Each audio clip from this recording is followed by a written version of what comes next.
FIFA র্যাঙ্কিংয়ে বড় চমক। বিশ্বকাপ শুরুর মাত্র মাস দুয়েক আগে সিংহাসন হারালো বর্তমান বিশ্ব চ্যাম্পিয়ন আর্জেন্টিনা।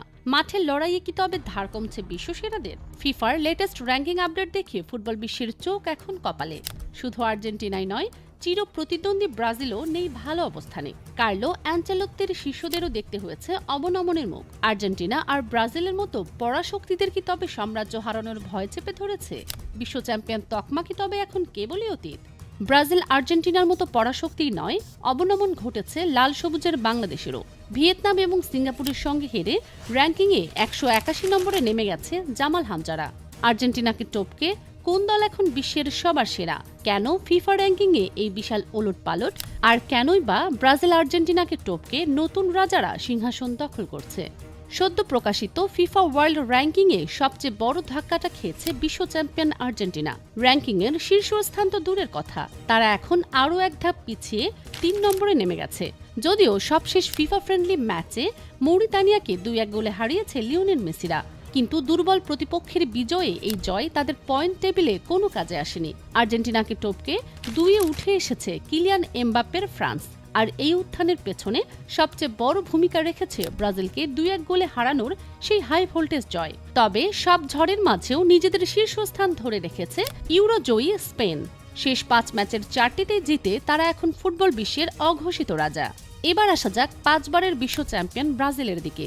কার্লো আনচেলোত্তির দল যেন এখন কেবলই নিজেদের ছায়া হয়ে ঘুরছে। ফ্রান্সের কাছে হারের বড় মাসুল দিতে হয়েছে সেলেসাওদের। ২ ধাপ পিছিয়ে তারা এখন ৫ থেকে নেমে গেছে ৭ নম্বরে। শীর্ষ ১০-এ ব্রাজিলের মতো এত বড় অধঃপতন আর কারো হয়নি। অন্যদিকে ক্রিস্টিয়ানো রোনালদোর পর্তুগাল বইছে উল্টো হাওয়ায়। এক ধাপ এগিয়ে তারা এখন ৫ নম্বরে। একইভাবে ডাচরাও পিছিয়ে নেই। নরওয়েকে ২-১ গোলে হারিয়ে নেদারল্যান্ডস উঠে এসেছে ৬ নম্বরে।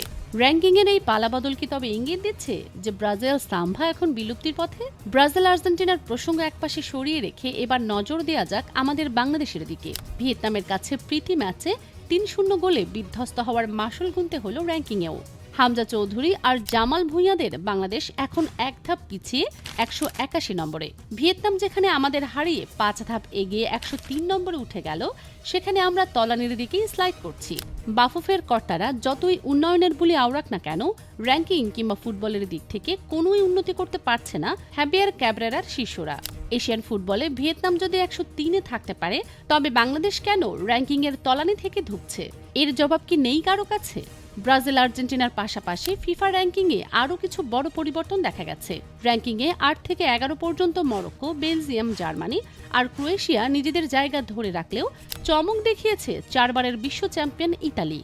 এক ধাপ এগিয়ে তারা এখন ১২ নম্বরে। ইতালির সামনে এখন জীবন মরণ লড়াই। ৩১শে মার্চ বসনিয়া হার্জেগোভিনার বিপক্ষে চূড়ান্ত লড়াইয়ে নামবে তারা।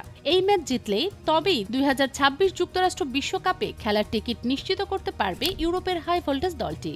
আজজুরিরা কি পারবে হারানো গৌরব ফিরে পেতে, নাকি আবারও বড় কোনো অঘটনের সাক্ষী হবে ফুটবল বিশ্ব? ব্রাজিল আর্জেন্টিনার এই অধপতন কি কেবল সাময়িক, নাকি সামনে বড় কোনো পতনের সংকেত? আর বাংলাদেশ কি কোনোদিন ১৮০ দেয়াল টপকে ভিয়েতনামের মতো ১০০ ঘরে আসতে পারবে? আপনার প্রিয় দলের এই পতন নিয়ে কি ভাবছেন? আর্জেন্টিনার ৩ নম্বরে নেমে যাওয়া কি তবে মেনে নেওয়া যায়? কমেন্টে আপনার ক্ষোভ বা মতামত জানান। ফুটবলের সব ব্রেকিং নিউজ আর এমন সব তীক্ষ্ণ বিশ্লেষণ পেতে আমাদের চ্যানেলের সঙ্গেই থাকুন। খেলার সব হাইলাইট, এক্সক্লুসিভ বিশ্লেষণ আর লাইভ আপডেট পেতে চান? তাহলে এখনই সাবস্ক্রাইব করুন স্পোর্টস বাংলা, আপনার স্পোর্টসের একমাত্র ঠিকানা। বেল আইকনটি চাপুন যাতে কোনো আপডেট মিস না হয়। স্পোর্টস বাংলা, খেলার উত্তেজনা আপনার ভাষায়, আপনার কাছে।